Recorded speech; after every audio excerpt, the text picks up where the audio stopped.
Hey everyone, I hope you guys are doing well. This is going to be more of a rant than anything because I'm sure there are people in the community that agree with me.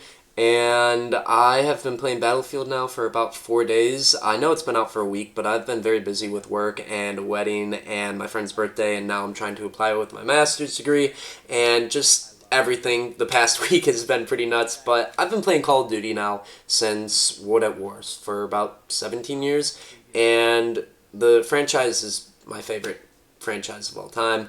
They hold such a special place in my heart, especially with the golden age of Call of Duty like World at War, Modern Warfare 2, Black Ops 1, Modern Warfare 3, and of course Black Ops 2, and even Black Ops 3. They are some of the best games of the entire franchise, and I will always buy Call of Duty no matter how well or how poorly it's being received. You could call me part of the problem, and I will take that, I'll take that flack. You got me. But now the state of Call of Duty has been in a little bit of a rough spot because of how well Battlefield 6 has been doing. And I knew Battlefield 6 was going to be huge, but I don't think, or even the people at EA expected it to be this big, to be the biggest Battlefield game in the entire franchise. Because Battlefield has been out, I think, before Call of Duty in 2003, and they finally did something that every other studio has been struggling to do, and that is give Call of Duty competition. They finally got Call of Duty out of their butts and start making some meaningful changes. And although I love to see these changes, I am really upset with how long it's taken, and I'm not just blaming the studios because I do believe a majority of it is not their fault. Like Sledgehammer, hey, congrats to Sledgehammer because they did an incredible job listening to the community with Modern Warfare 3. And after being forced to be put on the project after Modern Warfare 2 was not received well, and they've said they wanted to make Advanced Warfare 2, and they got forced to be put on Modern Warfare 3. And just like Treyarch with being forced to be put on to Cold War after Sledgehammer and Raven had some creative differences, and Treyarch came in and made Cold War. And I know it's not all of their faults, but seeing the responsiveness from the devs and now how quick they have been to fix these certain features, we have been complaining about skill-based matchmaking for over half a decade now, since Modern Warfare 2019. Why are you all of a sudden taking it out now? Like, explain it to me. Like I'm 5, okay? Because my brain cannot compute why they never took out this game feature for years. Like, would it have cost more money and effort and time to remove this feature? Were you waiting for a game like Battlefield 6 to give you some competition so that you could take it away and everyone from the community would be happy? Like, if there's someone out there, please explain it to me because I don't understand why it has taken this long to remove the feature. And even Treyarch has said, hey, a few weeks ago, we're just the developers. We can't take this feature out even if we wanted to. So I don't understand it. Please explain it to me. And I'm so happy that they're doing it, but why has it taken this long? Why didn't they do it in Modern Warfare 2? Why didn't they do it in Cold War after everyone's like, hey, we hate this feature, and Treyarch or Activision goes, they hate this feature, let's get rid of it. Because I'm sure if they did this years ago and they just listened to the community, they wouldn't have people going from Call of Duty over to Battlefield and they wouldn't be losing their audience. But hey, they're taking it out now.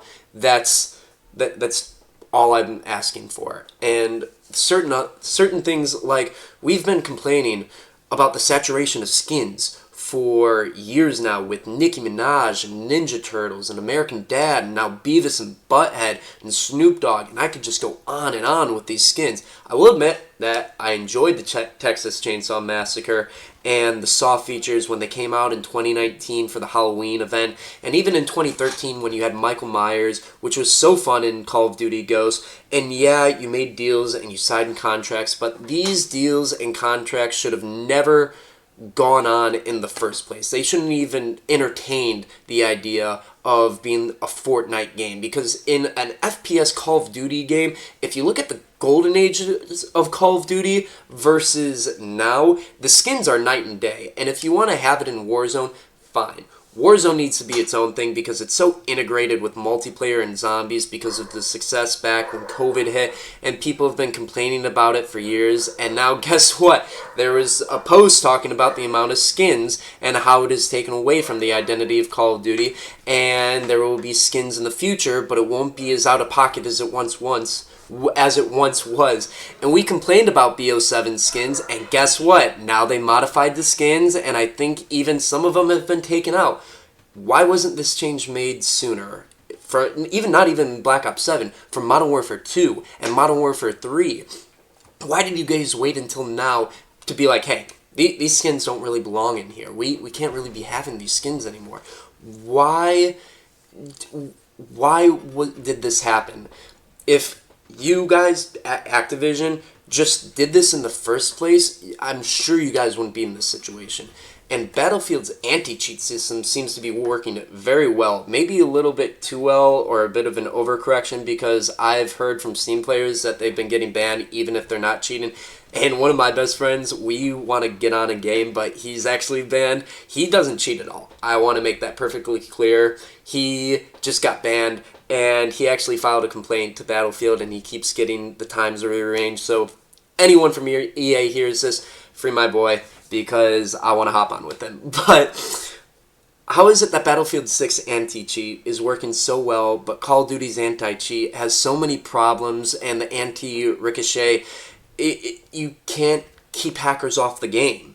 And now I haven't heard anything recently about their anti-cheats, but I'm sure they will be talking about that, especially if it's working. They will be bragging about that all the time, especially with Battlefield 7. Now, all these changes are for the better, and to make people want to buy the game, the multiple launch maps in BO7, the open beta zombies, and now listening to the community, I love that, and my favorite game franchise is listening, but I'm angry that it took competition for them to finally start listening to the community when these problems shouldn't even be problems in the first place. Because if they did it years ago, I guarantee not as many people would have transferred over to Battlefield 6. And I'm nervous after after Black Ops 7, because Battlefield may or may not have as many players as they do a year from now, or there just might not be as much competition because Black Ops releases, or not Black Ops, Call of Duty releases a game every single year, and I think that we are in a great year for Call of Duty, and I think it will be a prove-it year after so many failed attempts like Modern Warfare 2 and Vanguard and even BO6, and I really hope that Battlefield 6 stays relevant so they can continue to compete with Call of Duty. I hope GTA 6 makes Call of Duty work harder, and I hope that it even takes some players away from Call of Duty just so they can be like, hey, we need to work on getting these players back. I really hope that Wolverine can be an incredible game, not just for us as the players, but to also motivate Call of Duty. And I don't know if Activision is too involved, but just let the developers make the game that they envision. The reason why Call of Duty was so successful in the first place was, well, one, because of Vincent Pella, who led the charge for the OG Call of Duties, Battlefield 6, and he even made Titanfall. But let the developers follow through with their visions. Zombies was an added bonus feature, and workers stayed after hours, and they kind of, not gone behind Activision's back, but they just kind of implemented that feature, and it turned out to be one of the best features in the entire franchise of Call of Duty. And people buy Call of Duty games now just for zombies. Heck, part of the reason why I'm just buying Black Ops 7 is because of zombies. I mean, the multiplayer looks really good, but even if it's not exactly how you envision, like Advanced Warfare that took a shot in the dark, but it was different, and I can appreciate Sledgehammer for at least trying something new instead of just trying the same old formula. And if you just take a swing, and if you have the vision, and if you have the passion, there will be a fan base, and people will follow that. I will always love Call of Duty, and it will always be my game no matter what, but I hope there's competition every single year for Call of Duty, because I want a good Call of Duty game, and if that's what it takes to have a good Call of Duty game, I guess that's how it has to be, because that's how you make the games more fun, by not having a monopoly. And I really think that if Battlefield 6 stays relevant, we will be consistently be getting great Call of Duty games.